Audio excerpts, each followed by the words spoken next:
Samalolaya Tashle. Today is 7th November. In the last few weeks, we talked about the reasons why I'm standing for this election,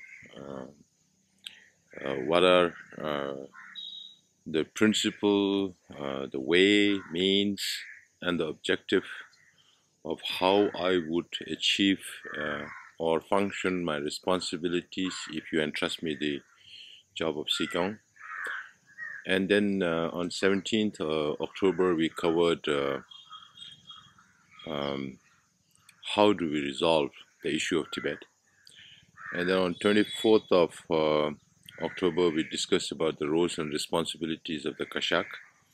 And last week, Saturday, we discussed about how do we strengthen the Central Tibetan Administration, which is the institution at the top of our organizational structure in exile. Now today we'll talk about another important topic, that is strengthening local Tibetan communities. Now how do we strengthen, when I say local Tibetan communities, then we are talking about the Tibetan settlements in India, Nepal, Bhutan, the scattered communities in India and Nepal, and then also the scattered communities in some ways of the Tibetan diaspora community outside India, Nepal, Bhutan, all across the world. Now to start with, we all know that in the last more than 60 years, under the leadership of His Holiness the Dalai Lama, we managed to establish new compact Tibetan communities in India, Nepal and Bhutan with the help of many kind individuals, organizations and government, particularly Indian government, in the resettlement project. And progressively we also started setting up the offices of the settlement officers, the local Tibetan assemblies. We also set up a lot of cooperatives in some 15, 16 different settlements. Then we also set up local judiciary commissions, which are the three pillars of democracy, even at the local level. Now this structure that we created under the leadership of His Holiness Dalai Lama helped us in creating a thriving, in some ways agri-based and in some industrial-based economy, supplemented by earnings from the enterprises that different Tibetans engage in. Now, even though the number of Tibetan population in exile is very small, establishment of monastic institutions, educational institutions, traditional and allopathic medical facilities, all these enabled us to overcome our existential problem, whether the Tibetans in exile would survive or not, under very difficult circumstances. And more importantly, this helped us in preserving our identity to thrive as a people and as a community. Now all this happened because of the far-sighted vision of His Holiness the Dalai Lama. We should never ever forget that. Now, however, over the last 3 decades, our society has been undergoing huge demographic shift from India, Nepal, Bhutan to the countries in the West. And because of this, many opportunities also came. And then it also threw in a large number of challenges that any leadership has to deal with, and there's no way we can get away with it. So I myself, personally, being someone who was born in a settlement, brought up in a settlement, And having seen most of the other Tibetan settlements in India and Nepal, I have a fair knowledge of how to meet these challenges. Then, when we talk about these demographic changes, as per the population statistics that are available today, I think it still needs a lot of revision. It looks very likely that we will shortly cross the halfway mark between the Tibetans in India, Nepal, Bhutan, and those who have moved to the west. Now, in that context, it's not enough just to plan development and improving efficiencies of the Tibetan settlements in India, Nepal, Bhutan alone, but we have to factor in and also plan for the Tibetan communities spread all across the world. Now, that is an integral responsibility of the Central Tibetan Administration. This is also the reason why I titled today's topic as Strengthening Local Tibetan Communities. Now, coming to the topic, I have said in my campaign slogans that my principle is to be equitable. Now, when we talk about development and well-organized Tibetan community, the basis of policy making and framing programs should be the population and the environment surrounding it. Equal and fair treatment to both the settled and scattered communities is prerequisite of an equitable policy. Now, how do we achieve that? We have at many times talked about co-effort. It's cooperative or collective effort of all the local stakeholders, whoever they are within a settlement. All these stakeholders will be pooled collectively to make the programs, including the guidance of the local members of parliament. Now, depending on the nature of the program, we will either adopt top-down approach or bottoms-up approach, as I mentioned before. Now, there are certain criteria for a sustainable, thriving Tibetan community in exile. Now, should I be, if you entrust your vote on me to take the responsibility of Sikong, now what I would do to strengthen the local Tibetan communities? The first, I'll talk in terms of the compact settled communities. Number one, now the main important component of a sustainable, well-efficient community is the people, the number of people. Not just in terms of numbers, but more particularly the number of people who can procreate, that means produce children, or be productive in labor. Now, demographic, what I feel is that in the first year of my service itself, we should conduct a thorough demographic survey. Depending on that survey, we will develop short-term, medium-term, and long-term programs. Now, what are the ways and means to bring in people into the settlements? People who have gone out of these settlements, or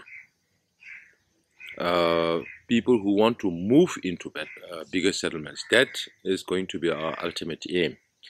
Now, in the short term, what we need to do is we need to acquire land in the bigger settlements where we can create space for vulnerable communities, those who are small, those who have existential problems, so that not by force, but by voluntarily, they can move to bigger settlements and the population in the bigger settlements will improve.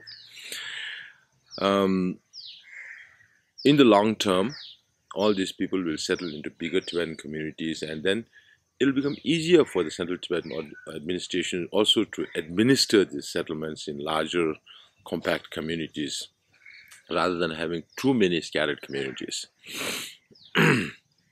Then we will also seek the advice of the host nation, whether it's India or Nepal, to allow Tibetan retirees in the West, Tibetans, those who have moved to the West, now who are retired, and they want to come back to spend the rest of their life in the Tibetan settlements without permit problems. These are something that we are dependent on the host nation, and we'll definitely discuss with the host nation to see the possibilities.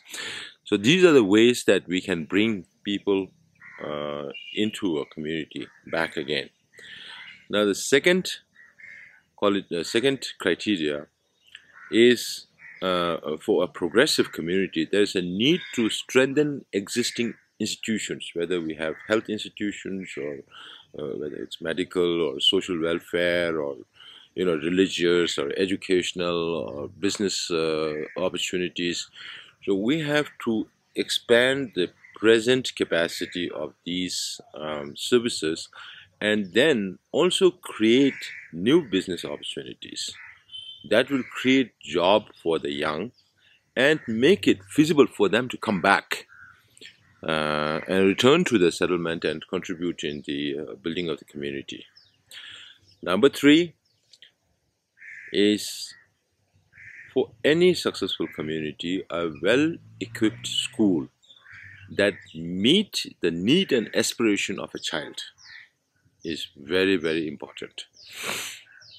Now, in my case, what we will do is we will strengthen the schools to provide the best possible education for our future generation to blossom into excellent human beings. Now, I'll not talk more on this because the next week I'll be speaking separately on empowerment of youth and women and how to work with them. Number 4, now after school, is health. A healthy health system is not just necessary from a health perspective, but also in the form of productivity. Because a healthy person can be productive, a sick person cannot be productive. So we will not only increase the capacity of traditional Tibetan medicine, but also increase the number of allopathic medical staff. That will not only provide jobs to doctors and nurses, but also we will cater to door-to-door checkup of the old people, sick people, and infirm people, people with pre-existing conditions. We'll make that happen. We'll cater these services to the people. We will also we have to develop expertise in the treatment of the most prevalent diseases. What are the most prevalent diseases within a community? How do we address them? So we'll have doctors and nurses to specialize in diseases that are more prevalent within the Tibetan community. After health is agriculture. Of course, when we started our settlements, all our sustenance is dependent on agriculture.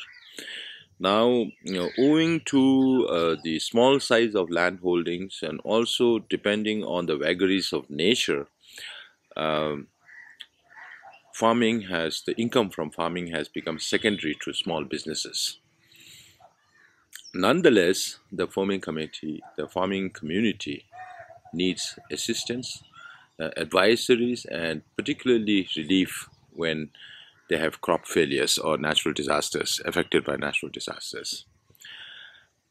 Then one of the main responsibility in the way in which we strengthen our community is to care for our aged population, for our poor families, and vulnerable families that need subsistence assistance from the Central Tibetan Administration.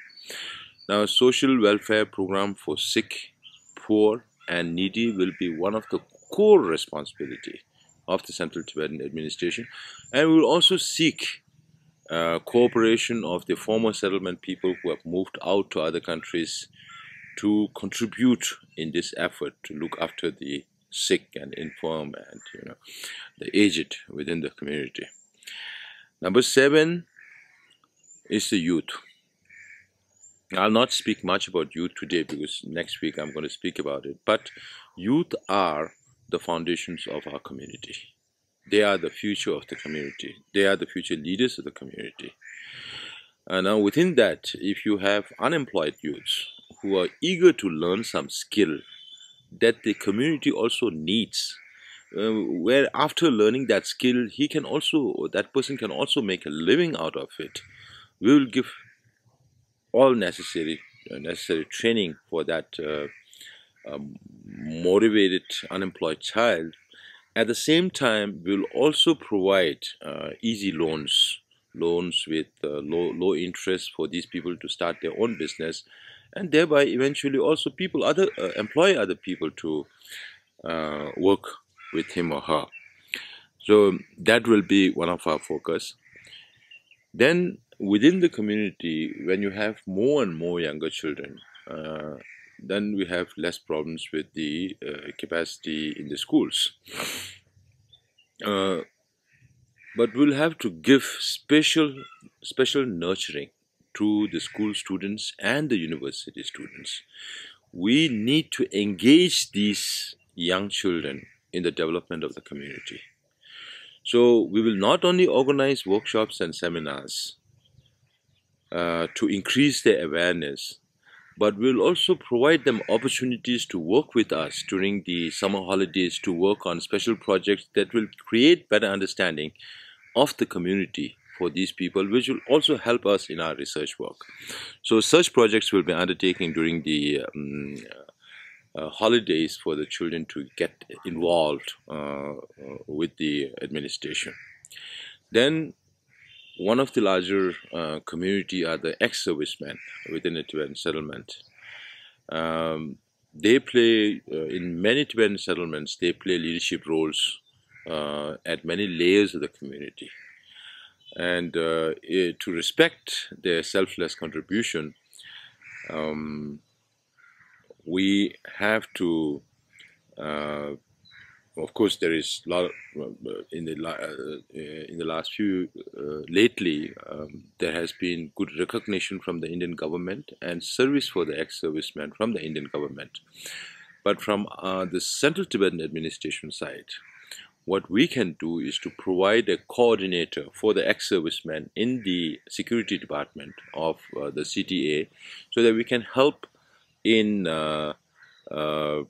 coordination and also facilitating in reaching out to the Indian government whenever it's necessary. Then, of course, we have to render all our services to the religious institutions, because institutions form the basis of how sustainable a society can be. The more institutions we have, that much more jobs we can give to the people.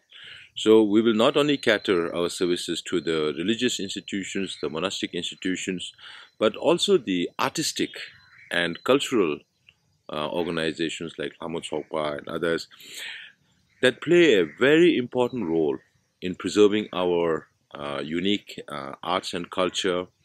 And also the Tibetan arts can be a good employment opportunities for youths. Then the local elected leaders, whether we call them camp leaders or whoever, they are the ones who work day in and day out with the local population, right?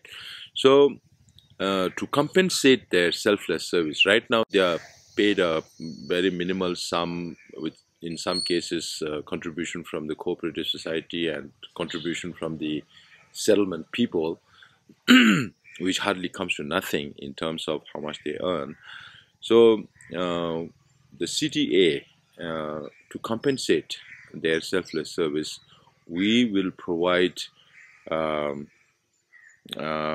equal share of honorarium to these camp leaders and elected local leaders, so that they can spend more time in coming up with projects, in working with the local members to see how the community can be built up from the bottom. And they need to be encouraged. Now, for the settlements, now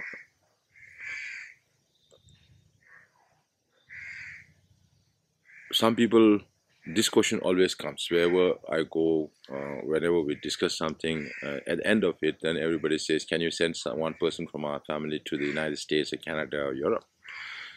Um, uh, Now, when we talk about strengthening the Tibetan community, so we are not talking just about strengthening the community that are in India, Nepal, and Bhutan, but also we will also look at opportunities of official immigration to other Western countries. I have, in fact, talked with some people, and there are.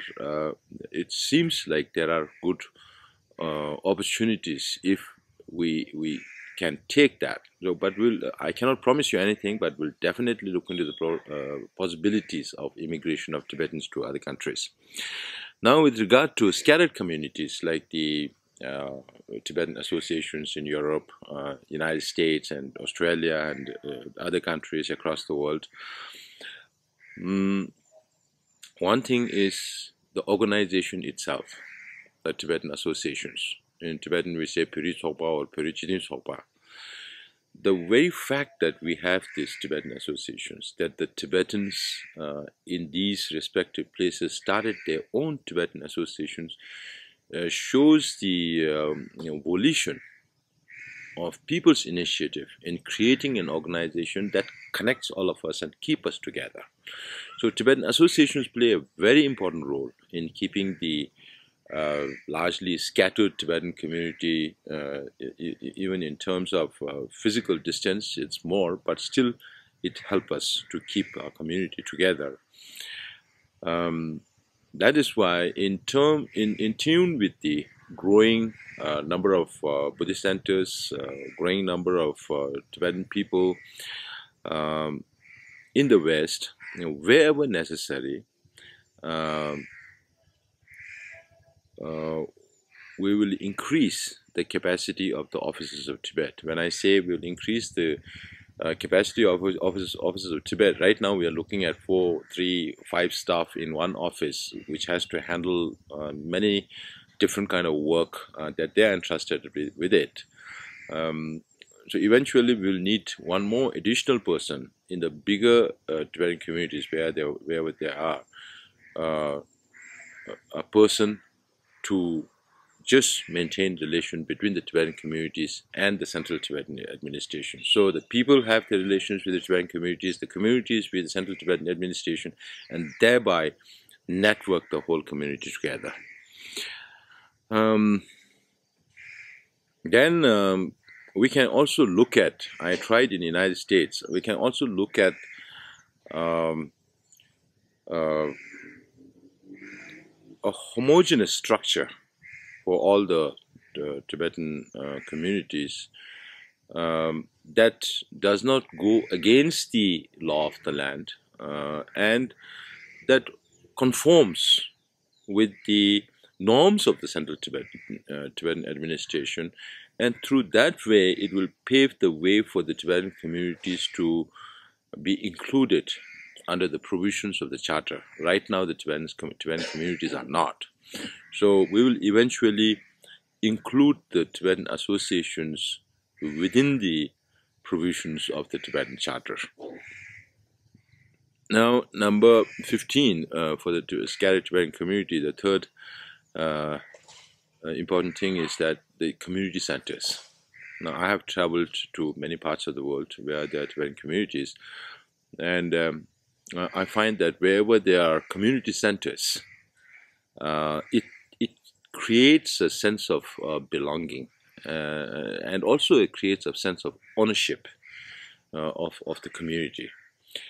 Now, most of these community centers, purchase of these community centers were made possible because of the proceeds from His Holiness Dalai Lama's visit to these areas, or direct contribution from the Gandhi Podang office so far. Now, for those who have not been able to acquire one, under my administration, we will instruct the officers of Tibet, the representatives or the responsible person, to play a proactive role in helping, in assistance, and in helping the Tibetan communities to acquire community halls. That is also a very important criteria in bringing our community together. And the next is the weekend Tibetan classes. I know many teachers, many educators have selflessly dedicated their time in educating our students in the West in Tibetan language, in Tibetan arts and culture, dance, drama, those kind of things. So what we can do from Central Tibetan Administration is to ensure that enough supplementary reading materials are available in Tibetan for these students to have access to, so that the weekend Tibetan classes just does not become a class to teach Tibetan language, but also teach these children on good human values of what is right, what is wrong, what is beneficial, what is not beneficial. Those kind of issues that the children has to learn. Then one of the major institutions is the Buddhist Associations or Buddhist monasteries in the West. Now they have over several decades have been in the forefront of spreading awareness on Tibetan religion and culture. With the growing numbers of Buddhist centers, with a growing number of Tibetan population, now we need to create cooperative programs and projects for the Tibetan communities to work with the Buddhist centers, to work with other organizations, the Tibet support groups, to foster a more cohesive community. Now,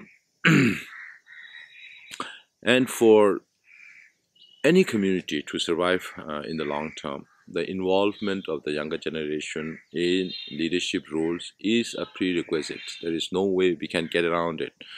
We all know that. Now, I have, and I will in future also, continue to work very closely with the young Tibetans in informing them, in empowering them, and in involving them in community building and leadership. Now, harnessing the intelligence of the youth and optimum use of not only their physical resources, but their digital resources. They know how to make use of digital resources, and through the digital resources, we can make many things easier and far-reaching. And that way, we should have more and more meaningful, I say meaningful, relation between the Central Tibetan Administration and the Tibetan youth at large. And this will be one of the primary focus of my administration.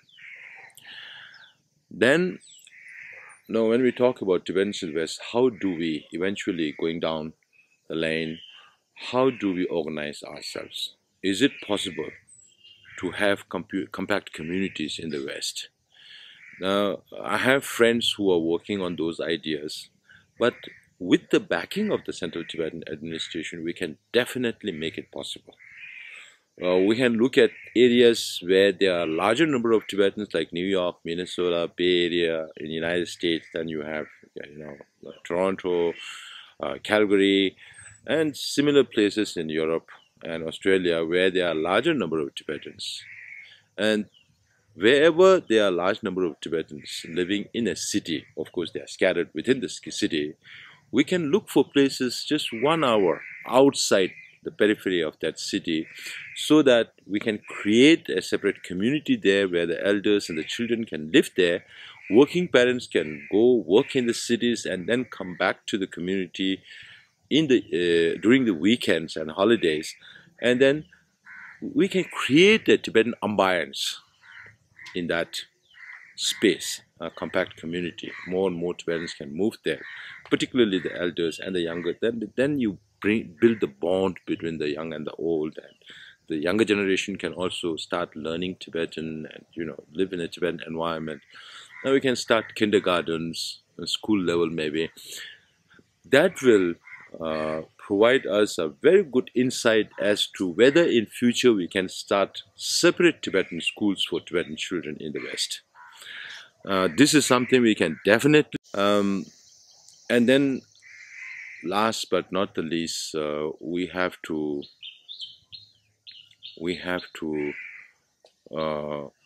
eventually, in the long run, right now we get enough funding from governments and individuals and organizations, mainly because of His Holiness the Dalai Lama. You never know when government policies changes, when leadership changes, certain policies also changes. So we have to be wary of future developments, and we have to learn to stand on our own feet.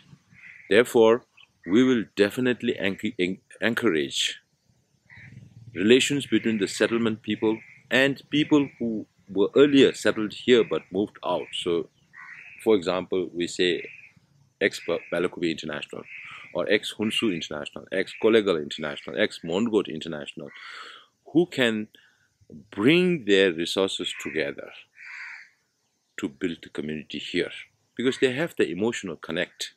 The Sister Shija program did not work that well because I could sense that there is no emotional connection compared to what we are talking about. So that is something we'll definitely do. So these, I think, are what needs to be done, and these are things that I assure you we can do.